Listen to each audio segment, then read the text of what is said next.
Hey boys and girls, Kyle with you once again today. Thank you so much for tuning in. There is something about me that maybe not all of you know. I used to be a balloon artist. I'd actually go out into restaurants or different events and I would make balloon animals or balloon creations for people. It might be a crazy hat or a sword or a dog or a butterfly wand or a flower. It could be a penguin or an elephant. It could be a jetpack or an octopus. I'd get all these different types of requests. People would walk up to me and say, hey, can you make? And they would say anything that came to mind. And for the most part, I'd be able to make those things. But I have to admit, there is one thing, a part of the process that I could never do on my own. There was one part of the process where I always needed a helper.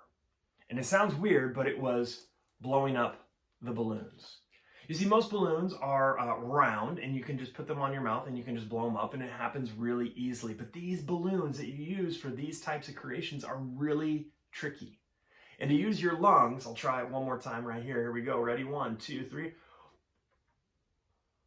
It's pretty hard and something I could never do on my own. So this right here is my helper. This is my balloon pump. And what I would be able to do is I'd be able to put the balloon on the end of it. And just like that, you have a balloon. Pretty simple, huh? See, I had that request, and the only way I could do that is with a little bit of help. God has given each and every single one of us a request. He's asked us to do something for him, and it's not make him a balloon animal. He doesn't need us for that. What he's asked us to do is to go out into the world and to share his message with everyone, to tell people about how loved they are by God and how amazing our God is. But the same way with me making a balloon animal, we all need a little bit of help. And that helper isn't a balloon pump. That helper is what's called the Holy Spirit. Jesus, when he was here on earth, one of the things he promised his disciples and all of his followers is, do not worry, I'm going to send a helper for you. And this helper is going to give you the words to speak, and this helper is going to give you bravery when you need it, and this helper is going to do everything that this helper can to make it so that you can fulfill the request that God gave you. That request to go out in this world and to share the message of God with everyone around us, to tell them about how loving and amazing our God is. We need some help sometimes. We don't know what words to use. We don't know when to do it. We don't know how to do it or anything like that. And what God promises in those moments, what God promises in those times where we need a little bit of extra bravery, we need a little bit of help coming up with the right words to say, God promises to give us a helper.